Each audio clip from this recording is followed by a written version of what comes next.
Man, time is just absolutely flying by this NHL season.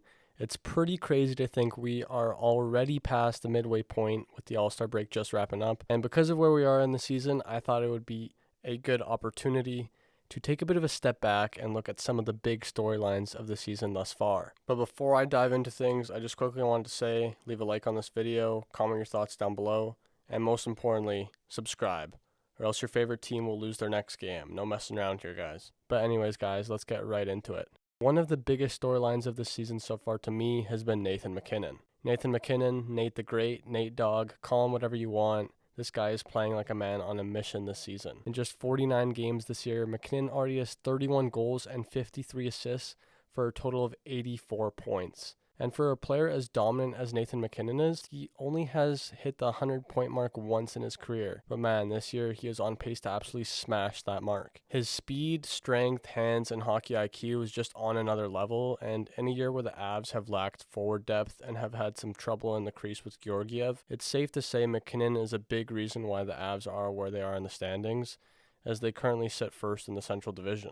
McKinnon's definitely my heart trophy favorite this year, and there's no doubt in my mind he will be able to keep up his success going into the second half of the season. Okay, moving on to my second big storyline of the season, I got the LA Kings. There's probably no team right now that confuses me more than the LA Kings. They were a team that looked like one of the best in the league at the beginning of the season. Their top guys were playing unreal. They were getting the depth scoring. Their defensive systems, led by Todd McClellan, were working unbelievably. And probably most importantly, Cam Talbot was playing like a Vezina caliber goalie. The Kings were leading the league in lowest goals against for a while, and then a flip just kind of switched. Talbot hasn't been anywhere close to the goalie he was at the start of the season.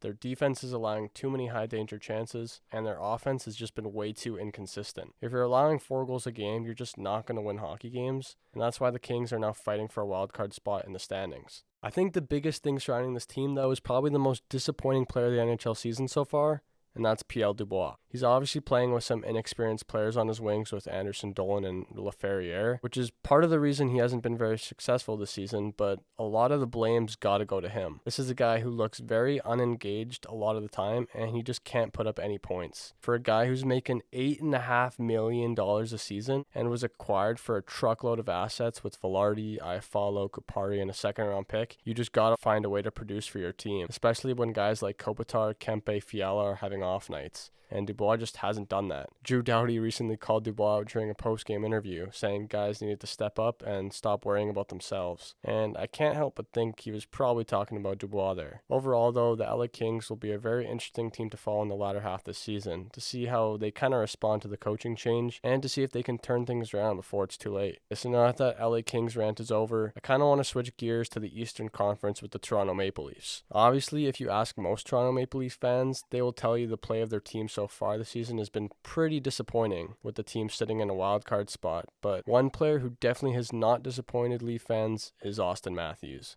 As ridiculous as it sounds, Austin Matthews scoring 40 goals last year was seen as a pretty big down season, which is pretty absurd because almost any other player in the league would take a 40-goal season any day. But 40-goal season was a little disappointing, and man, this guy has responded big time. He's already matched his goal total from last season with 40 goals in just 47 games. The guy is scoring at just an absolutely ridiculous rate, and he's on pace for 70 goals. And if Matthews were to reach that milestone, he would be the first player in NHL history to put up 70 in a single season since Alexander McGillney and Timo Solani did in the 1992-93 season. What an incredible feat that would be, and honestly, the way he is playing this season, I could probably see him doing it. The thing about Matthews that impresses me so much is just how versatile his scoring is. It's never just his wrister or snapper. He's getting goals in tight, right in the blue paint. He's getting redirection goals, beautiful deflection goals. He's just one of those guys that's kind of a danger to score from anywhere. I'm definitely not a Leafs fan, but man, I'm definitely rooting for Matthews to get 70 because that would be absolutely incredible. Now moving on to my fourth big storyline this season, just the parity among teams this year. I remember a couple seasons ago when at this point in the season, the standings were basically already determined and everybody kind of knew who was going to make the playoffs and who wasn't, just because of the big gap of points between teams. Well, this year couldn't be more different. The wild card race, specifically in the Western Conference this year, is going to be absolutely electric. Currently in the West, only 7 points separate the first wildcard team